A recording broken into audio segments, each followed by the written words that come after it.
So today we'll be talking about Chapter 11, Section 5, and it's called The Legacy of the War.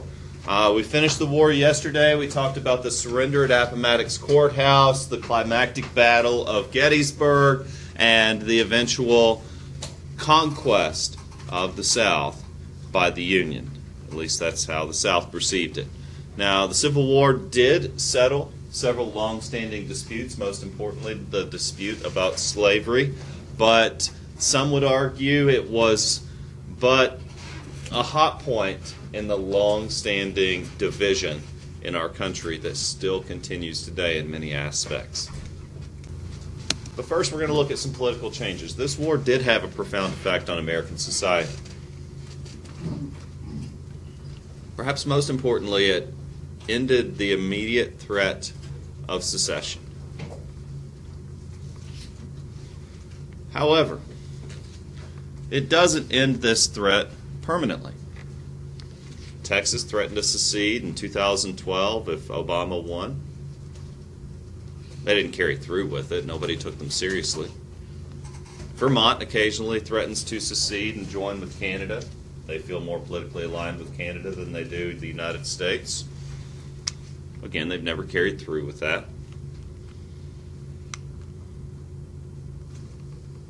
But sometimes we do have to wonder. Britain has encountered civil wars dating back throughout their history. I don't know if you've seen Braveheart, but that represents a civil war. A province of the British Commonwealth, Scotland, attempted to secede or declare their independence from Great Britain. Their George Washington was named William Wallace. He lost. They ripped him limb from limb and put his head on the London Bridge. So didn't quite end so well.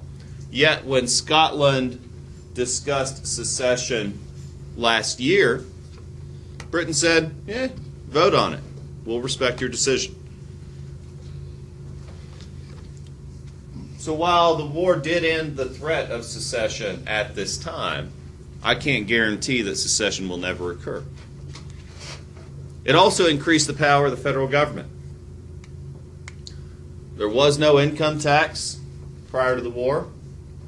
The president exercised powers that no executive had exercised in the United States throughout its history, such as the suspension of habeas corpus. This war also saw some economic changes.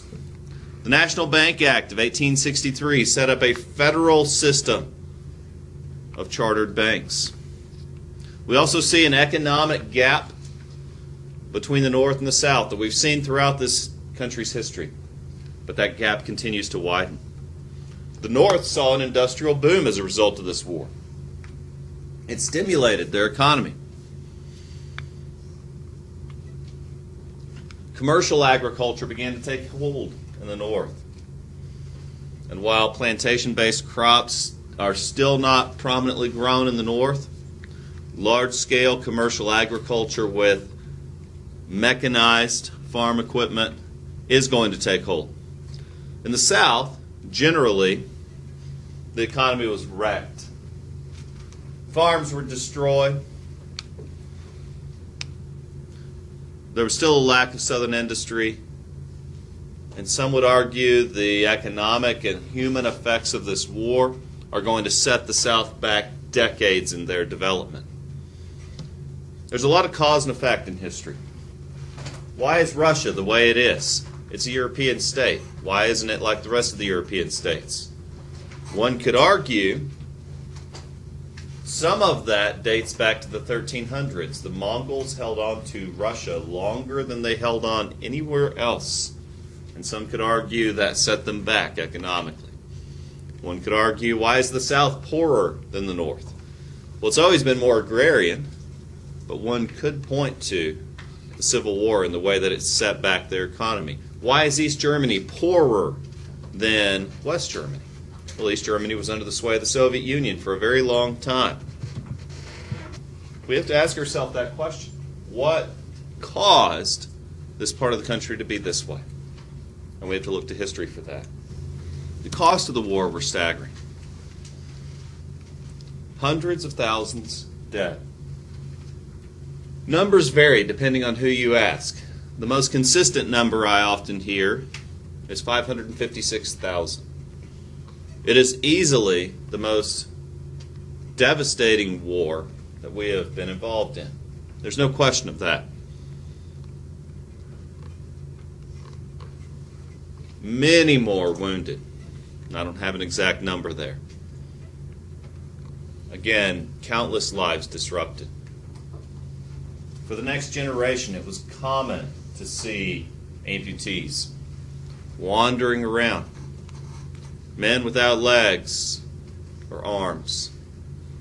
And sadly, that's true of any time we have war. Even with our modern medicine, there are many amputees as a result of the wars in Afghanistan and Iraq. And we will continue to see that as a reminder of the war that we were in. Financially, the war cost a staggering amount. While 3.3 doesn't sound as much in today's dollars, if we converted it, it's an extreme amount. It's going to increase the nation's debt more so than any social program. I did want to put up a comparison chart of casualties by North and then by South. So you see here, Union casualties.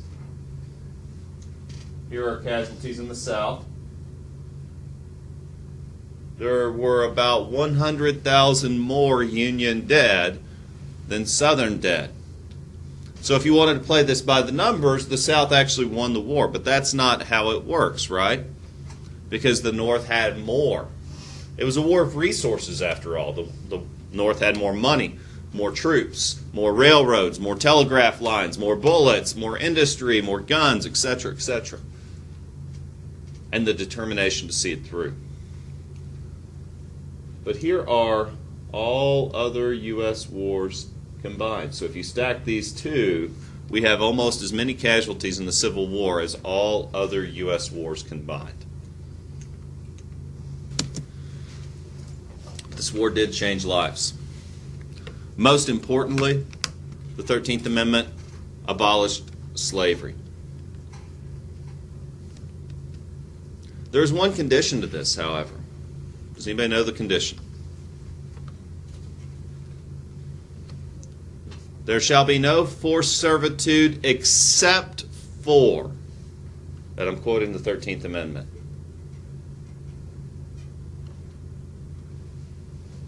except for the punishment for crimes. You can still be put in prison and forced to work for free against your will. Well, what about life after the war? Some soldiers stayed in the Army. Some went out west to fight Native Americans. Some went out west as settlers. Many became civilians and tried to transition back into normal life. Clara Barton of the U.S. Sanitary Commission, union nurse, went on to found the American Red Cross in 1881. And they are still an important group that responds to crises around our country today. But now I have to tell you a sad story, and that is the assassination of President Lincoln, perhaps one of our greatest leaders, though very controversial, as you learned about his suspension of habeas corpus and his willingness to infringe on the Constitution to get things done, his willingness to let Sherman loose on the southern United States, his willingness to do what needed to be done. But the man was passionate. He was driven by the desire and necessity of saving our country and ending slavery. On April 14th of 1865, Abraham Lincoln and his wife attended a play at Ford's Theater. Between acts, there was an intermission. It's customary for the actors of the play to go and pay their respects to the dignitaries in the VIP booths. It's not uncommon. And so when John Wilkes Booth requested an audience with the president in his VIP booth, it was not thought strange. So Booth was able to easily get behind the president at point-blank range and fire a pistol into the back of the man's head. So after Lincoln was shot, John Wilkes Booth jumped off the balcony in a very dramatic way. He actually broke his leg when he landed. He crawled up to the stage. You can just imagine this crisis moment. Everybody's panicked. No one knows what to do. This man was able to crawl up to the stage with a broken leg, and he yelled out something. Many think it's Sic Semper Tyrannis, a Latin phrase which means, "Thus be it always to tyrants." And then he got away. He had a horse waiting with someone helping him. We can only assume. Well, obviously there was a manhunt. John Wilkes Booth was found in a barn just a few miles from Ford's Theater. There was a brief shootout. The barn was set on fire, and the authorities reported hearing a single gunshot from within. Booth had shot himself. They rushed in, hoping to save him for the public trial. They pulled him out of the barn, and his last words were, "Tell my mother I did what I thought was best for my country." And then as he expired, he was heard to be saying, "Useless, useless." His beloved president was murdered just days after the ratification of the 13th Amendment. At least he got to see slavery ended. 7 million people came out to pay their respects to Lincoln's train, carrying his casket as it passed by. Here's a photograph of Lincoln's coffin. It's customary for a president, if they die while in office, for their body to rest in state in the Capitol for a period of time before they are buried. It finally began to seem to President Lincoln that he could start to take life a bit easier. On Good Friday, April 14th, 5 days after the rebels surrendered, Lincoln said to his wife, "I never felt so happy in my life." That evening after dinner, he and Mary went with 2 friends to a play at Ford's Theater near the White House. As the president sat enjoying the performance, an actor named John Wilkes Booth slipped into his viewing box and shot him in the head. The mortally wounded president was taken across the street to a boarding house and put into a bed. He died here at 7:22 in the morning at the age of 56, and America had lost one of its greatest men. John Wilkes Booth and his conspirators were hunted down and caught. A funeral was held for the president in the East Room of the White House, and the next day his body was carried to the Capitol Dome, where thousands of people, both black and white, filed by the open coffin. On April 21st, a funeral train draped in black carried the president's body back to his hometown of Springfield, Illinois, where it rests today. So I wanted to show you a few photographs in the war. There aren't many. There was a famous photographer named Matthew Brady who took some of the only actual Civil War photographs. Most of these are staged because the cameras of the time used a very long exposure. So any slight movement is going to ruin the image. And so these men would have had to sit still for several minutes. You can see them clearly, but if you look into the background, it's very difficult to make out what these objects are because they were in movement at the time of the photograph. Here's another one. Again, this is staged, but it does give us a glimpse into the war itself. Here you see an African-American soldier standing alongside what appears to be a wounded Union soldier.